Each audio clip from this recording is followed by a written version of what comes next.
हाँ भाई, क्लास 10 कैसे हो? बढ़िया।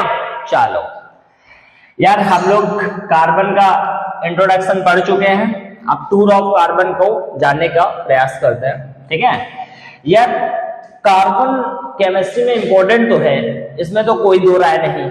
ठीक है, तो इनकी थोड़ा सा हिस्ट्री भी जान लेते हैं। यार कार्बन जो था ना, इसको सबसे पहले रिकॉग्नाइज किया एक फ्रेंच केमिस्ट थे। हाँ, फ्रेंच केमिस्ट। हाँ, A.L. लेवोसियर। ठीक है, एंटोनी लॉरेंट लेवोसियर। इन्होंने सबसे पहले 1789 में कार्बन को एलिमेंट का दर्जा दिया। ठीक है, और उसको केमिस्ट्री की फैमिली में शामिल कराया। ठीक है, खैर यार 1789 में फ्रेंच रेवोल्यूशन भी चल रही थी, याद है ना? हाँ, खैर फिर अब इन्होंने जो ये वर्ड कार्बन लिया था, वो लैटिन वर्ड से लिया था जिसका नाम था कार्बो। और कार्बो का जो मीनिंग होता है वो क्या होता है? चारकोल। Is it clear? चलो खैर, ये बात तो खैर समझ में आ गई। अब यार कार्बन जो नेचर में एग्जिस्ट करता है वो एक्चुअल में 3 फॉर्म में एग्जिस्ट करता है, जिनको हम लोग आइसोटोप्स बोलते हैं।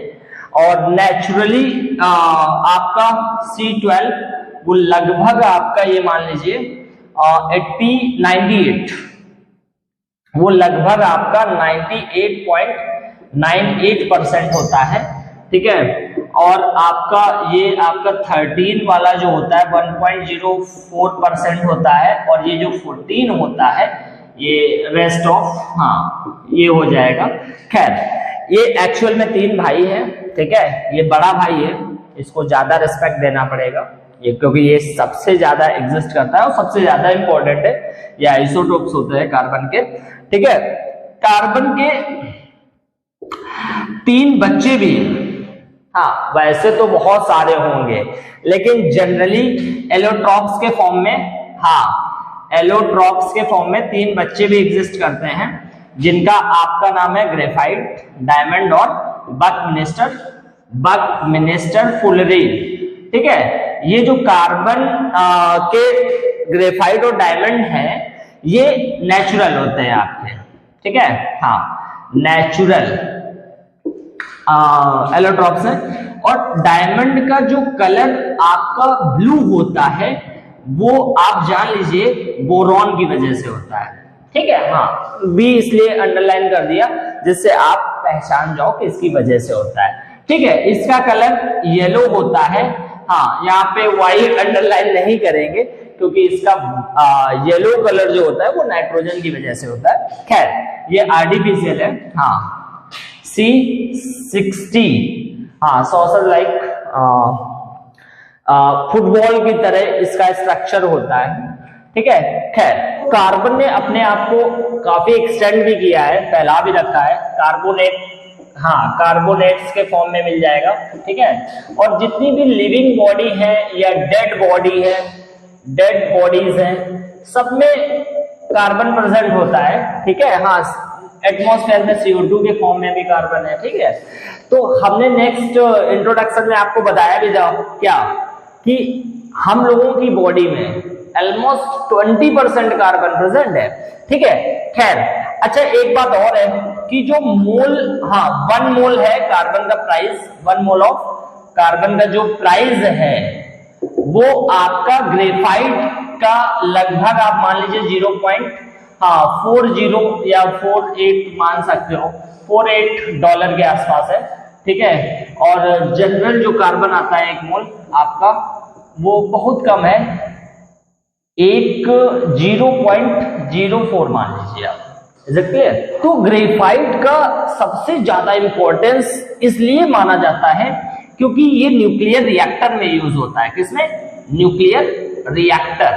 ठीक है, अब यार ये न्यूक्लियर रिएक्टर क्या है? ये एक्चुअल में हार्ट है पावर प्लांट का। क्या? Heart of the power plant. अब ये पावर प्लांट क्या है यार? तो पावर प्लांट वहां वो होता है जहां से बहुत सारी हीट बनाई जाती है। ठीक है, और हीट का क्या होगा? तो भैया हीट का क्या होगा? वो टरबाइन को क्या कराता है, हाँ स्पिन कराता है टरबाइन को, और हमें क्या मिलती है, इलेक्ट्रिसिटी मिलती है, और जिससे हम वीडियो बना सकते हैं। खैर हाँ, तो ग्रेफाइट जो होता है वो न्यूक्लियर रिएक्टर में न्यूट्रॉन को मॉडरेट रखता है। हाँ, न्यूट्रॉन को मॉडरेट रखने का काम करता है, ठीक है। हाँ, फास्ट होने से क्या होगा, कंट्रोल नहीं कर पाएंगे, कंट्रोल नहीं कर पाएंगे तो क्या होगा, धमाका होगा, धमाका होने से क्या होगा, अरे यार आसपास के लोग जो है कट लेंगे। तो अब केमिस्ट्री ने सोचा कि यार कार्बन अगर इतना इंपॉर्टेंट है तो चलो इसको कोई ब्रांच संभालने को दे देते हैं, इसको कहीं का मुखिया बना देते हैं। अब यार सरदार कहाँ का बनाओगे, जहाँ पे उसकी मेजॉरिटी होगी। फिर पता लगाया गया कि केमिस्ट्री ने पता लगाया कि हमारी पहले ब्रांच पता कर लेते हैं कितनी है।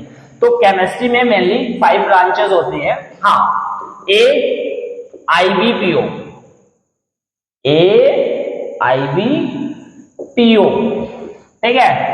ए मीन्स हाँ एनालिटिकल केमिस्ट्री, ठीक है। आई मीन्स इनऑर्गेनिक केमिस्ट्री, ठीक है। केमिस्ट्री समझदार हो यार। B biochemistry, P physical chemistry, ठीक है। ओ ऑर्गेनिक केमिस्ट्री, ठीक है। फिर केमिस्ट्री ने बहुत जांच पड़ताल के बाद जब पता लगाया कि भैया कार्बन की मेजॉरिटी कहाँ पे है, तो कार्बन की मेजॉरिटी हमें कहाँ पे दिखाई दी, ऑर्गेनिक केमिस्ट्री में। तो कार्बन को कहाँ का सरदार बना दिया गया, ऑर्गेनिक केमिस्ट्री का। क्यों? क्योंकि वहां पे मेजॉरिटी ज्यादा है, उसके कंपाउंड्स ज्यादा हैं, ठीक है। आई होप आपको वीडियो पसंद आया होगा। लाइक करते रहिए, सब्सक्राइब करते रहिए और शेयर भी करते रहिए। जय हिंद।